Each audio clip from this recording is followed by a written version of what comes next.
If earth peace is to herald the dawn of the new age, realize that Humanity is one's only religion, breath one's only prayer, and consciousness one's only God.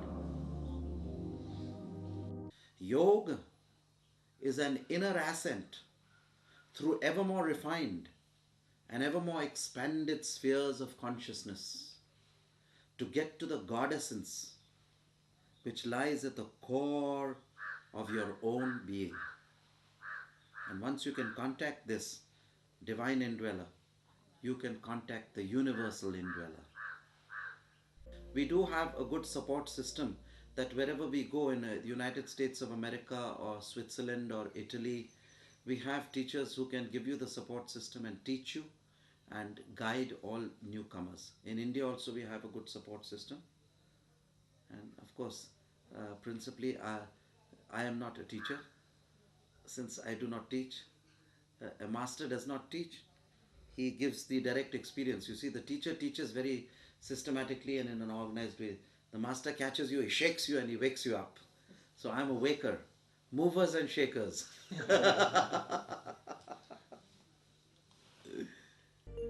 quite simply and effortlessly, Yogi Raj reveals to the initiated and the uninitiated alike how, at the level of consciousness, all humanity is one.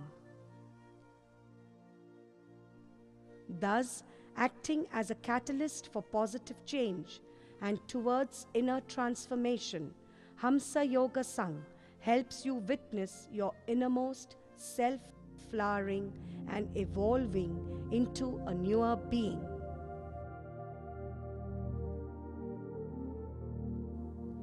Let not precious moments slip by. Seek now the ultimate truth. Jiva Hamsa, spread your wings to fly, immortal realms which death defy.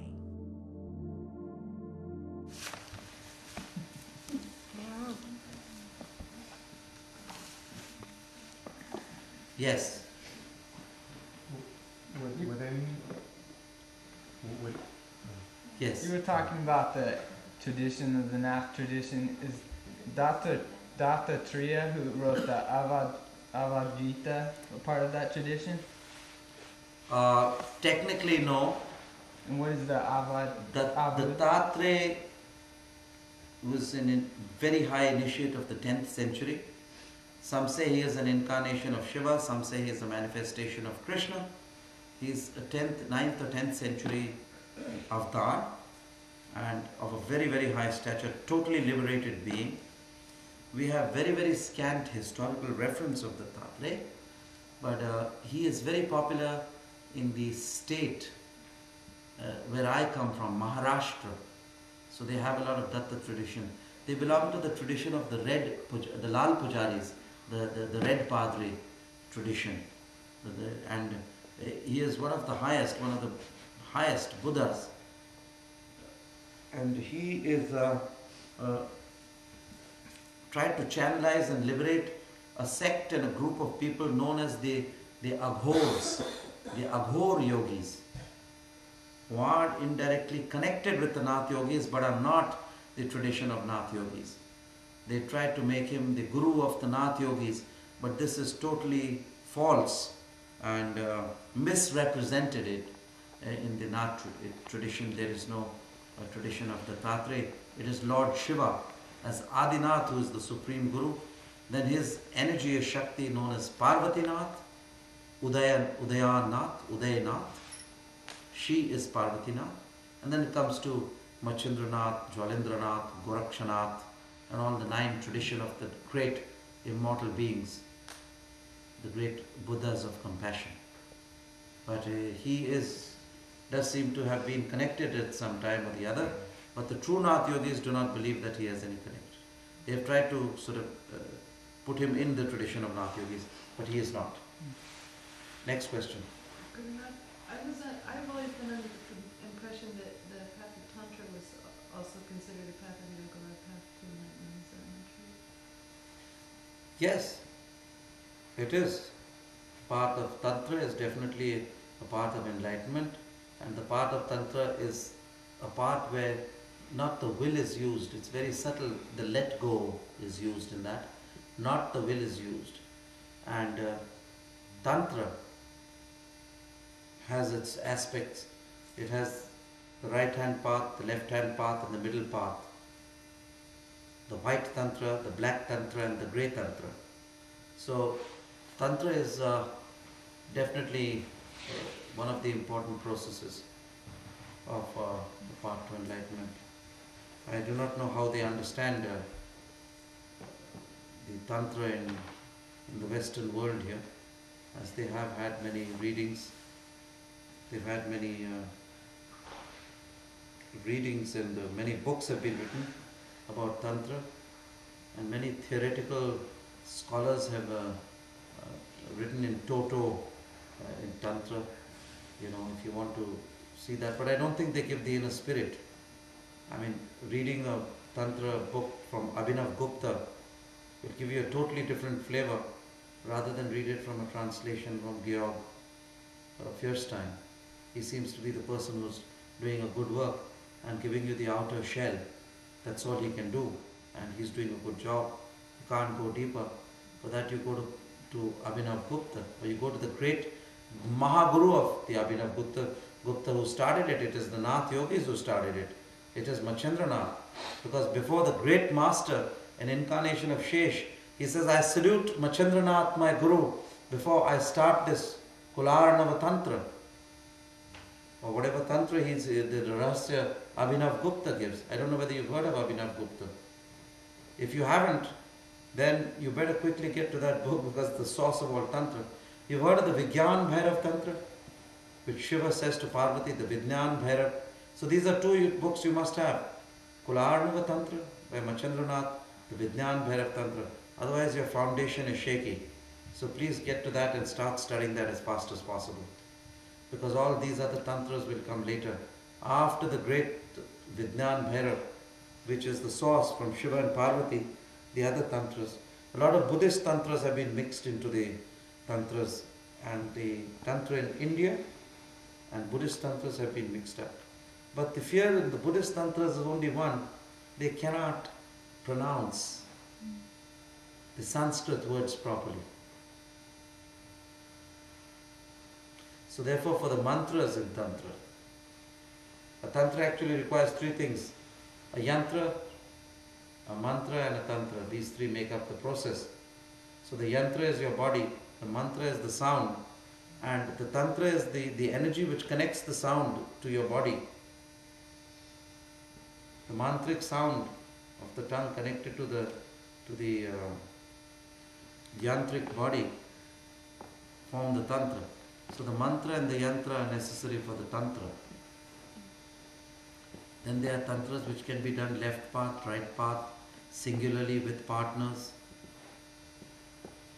They now tell us that America has started a new system. They call it the dyad system.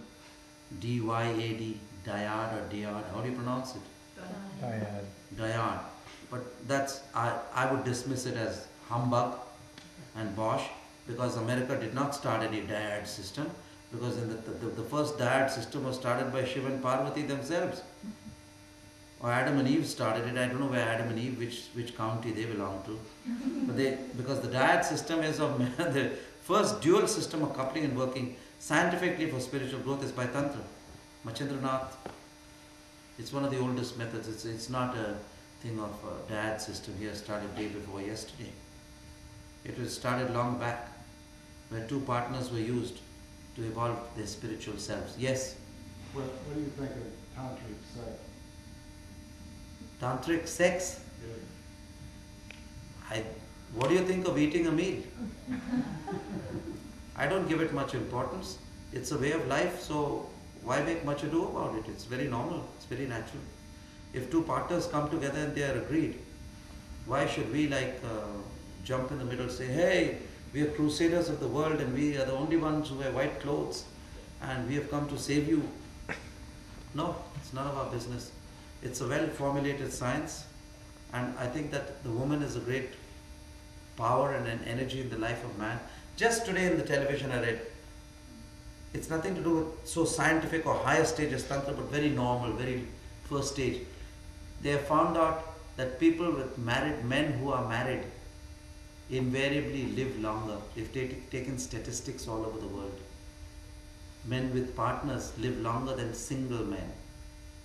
That means they get the support of the energy of the Shakti. The man supports her with his confidence, she supports with energy, and they live a more glorious and graceful life.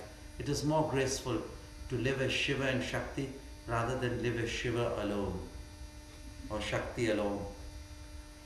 It was not meant to be that way. I think they were born to fuse.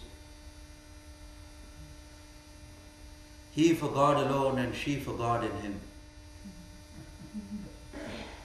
And a man reminds a woman where she should go and takes her there. And a woman reminds man where he came from. And the man reminds woman where they should go. So he is born from her. And he leads her to God. So it's a cycle. So he reminds her of the source. She reminds him of the source of this birth on earth. He reminds her of both their source as birth in heaven. So they're both right. The birth of consciousness and the birth of body. So she represents the Mayak aspect, the three-dimensional aspect of earth, mother, circadian rhythms. He represents the Shiva and the Purush aspects of the ultimate finality. She represents the phenomena of life, and he represents the nomina of spirit. And so the cycle goes on. Therefore, Tantra is very good if done with the proper type of reverence for one another as God and Goddess. Next question. Raj Yoga, could that be considered different meditation? Could any meditation be considered to be in the path of Raj Yoga? And how does one know? Different teachers like Maharishi Mahesh Yogi might say that TM is the best way, best meditation. How can one say what the fastest path is? Number one, all paths lead to God. Is that clear? Now you want the best path. The best path would be the path which suits your temperament the most. Now you want the best guru. The best guru is he who can give you an experience and not talk. Because if a guy talks, he's not a master, he's a teacher. It would be much slower for you to take initiation from a teacher and spiritually evolve than to take initiation from a master. And how will you know a simple master with 5 disciples from a world famous teacher who through propaganda and publicity has made himself known all over the world? How would you know that? And would you go to the teacher who has tens of millions of people as his disciples and is very famous?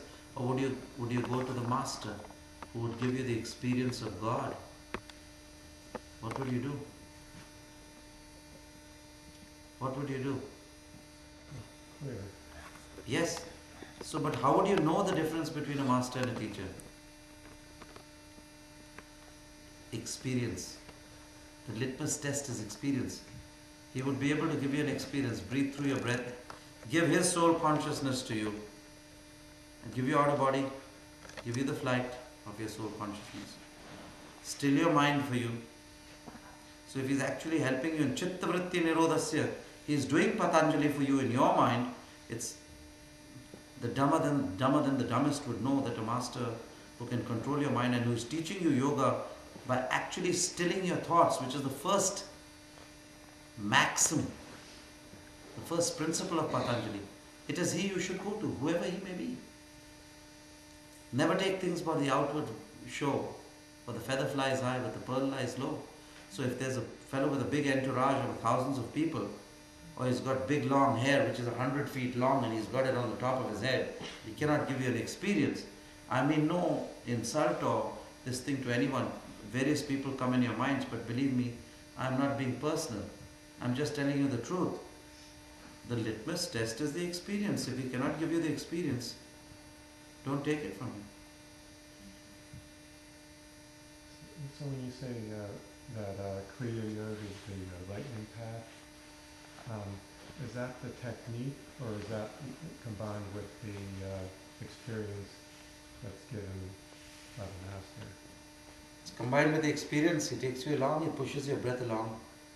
If you I think you had it or not had it, I don't know. When I breathe through the breath, I lengthen your breath and I push it up and down, right?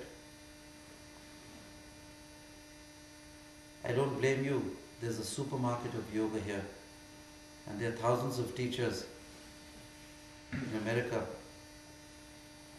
I am an ignorant man, but in America I do not know if there are any masters now after Yogananda.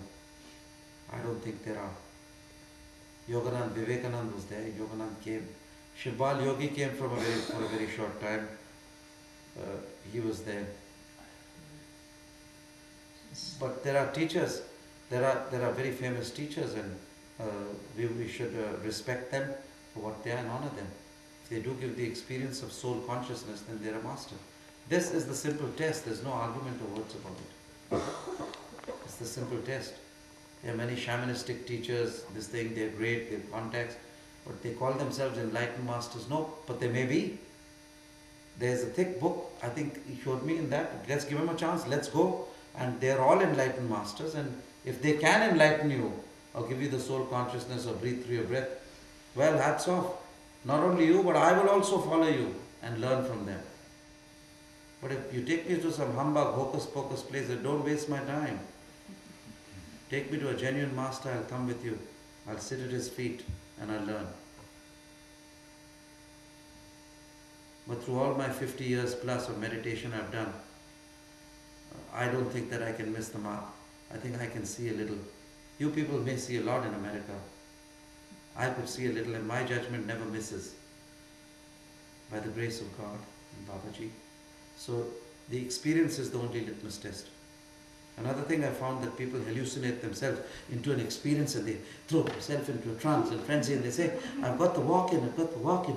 And this, oh, who is this? Oh, it's the Oracle of Delphi. It's I can see in the aura there's no damn thing going on. It's a white lie. They're making a farce of it. And then I say, what are you doing? You mean, oh, you burst my bubble. I said, the master is here to burst your bubbles. Teacher can give you this thing. Even in India we have this hypocrisy.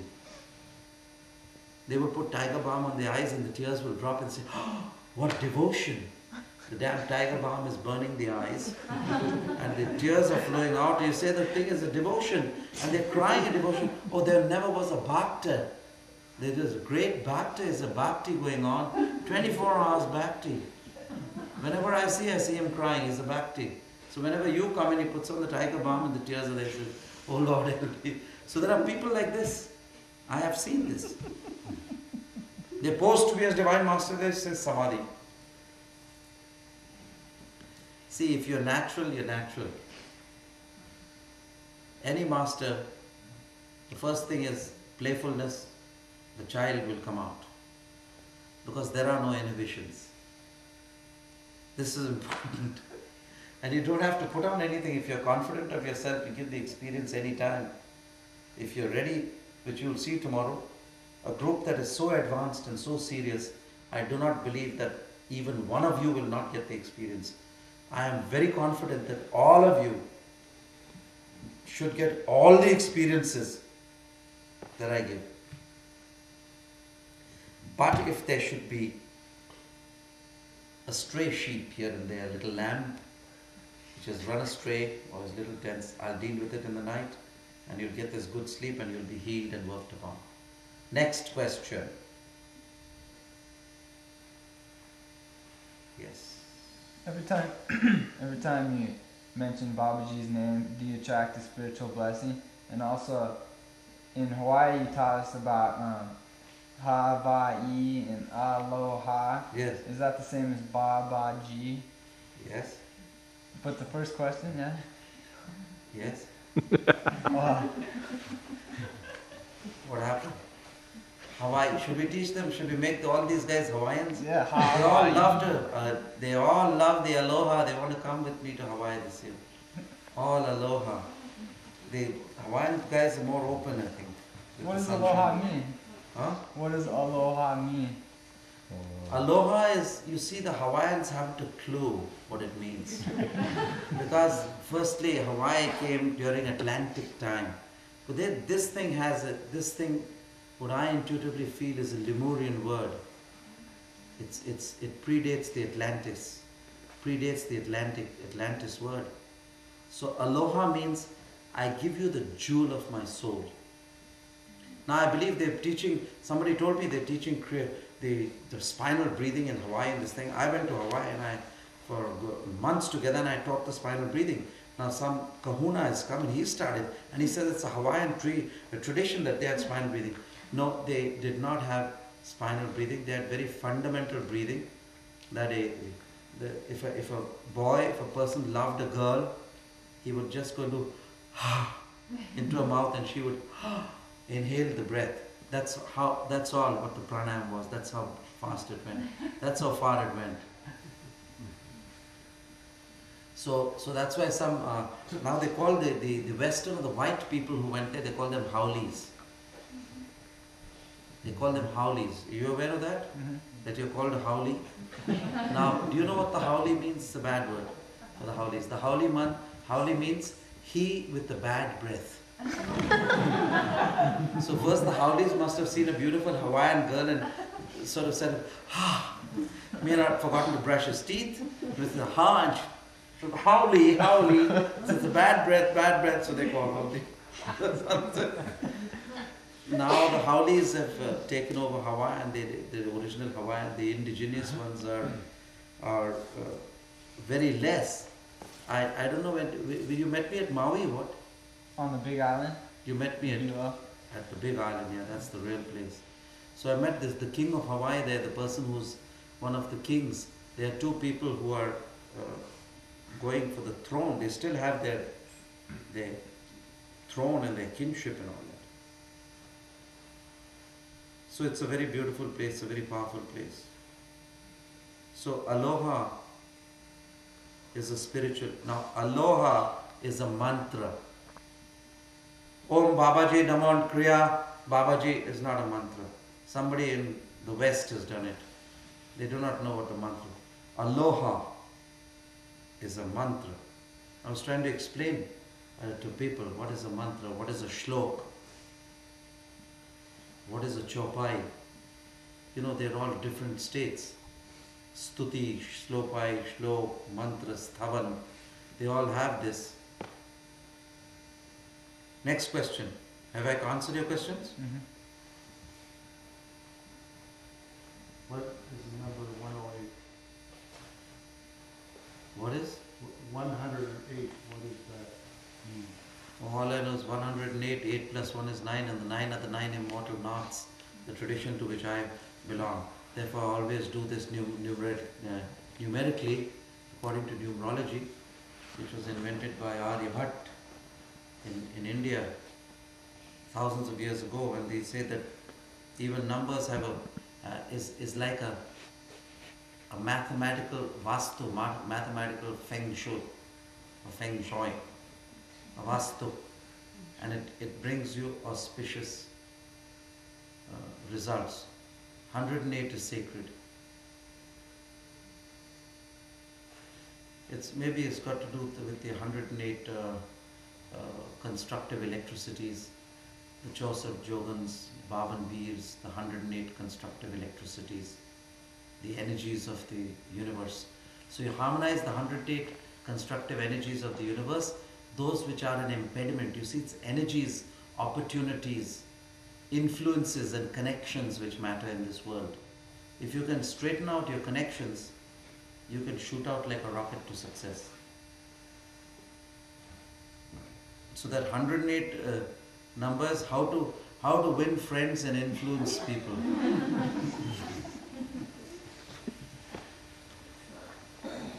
Now that should be a special class on that alone. How to get famous and rich. But never forget God in the process. That's all I'm saying. Do whatever you want. Next question. Yes? What's the best way to hold on to soul awareness throughout the day?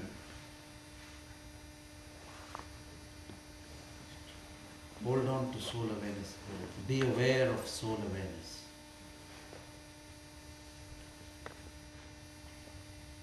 Nice?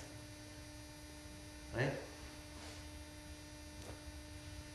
Very difficult question, very simply answered, and easier said than done. But I'm sorry, there's no short, that's the thing. You have to mentally say, मैं देह नहीं, मैं आत्मा हूँ, मैं देह नहीं, मैं आत्मा हूँ, मैं देह नहीं, मैं आत्मा हूँ, मैं आत्मा हूँ, मैं आत्मा हूँ, मैं आत्मा हूँ, मैं आत्मा हूँ. This is education. This is the true education. Software. It's not hard. It's not hardware. It's soft because it's connecting your soul with supreme consciousness. So you have to be a software designer to merge your consciousness in the Supreme Spirit. He who can get out of the web of Maya and merge his soul in the Spirit of God is a webmaster. Are my definitions correct or are they going off or something? Why am I borrowing some of your words here in America? He's a Weber. Since he can get out of the web and merge his soul in the Spirit Divine, is a webmaster. And this requires a lot of persistent, diligent, constant remembrance of holding on to the awareness. I am soul, I am spirit. I used to many times go and chanting this, I am spirit, I am truth, I am love divine, this soul is but a dream of, this body is but a dream of mine. I am spirit, I am truth, I am love divine, this body is but a dream of mine. I am spirit, I am truth, I am love divine, this body is but a dream of mine. This was the prayer. That's how you hold on.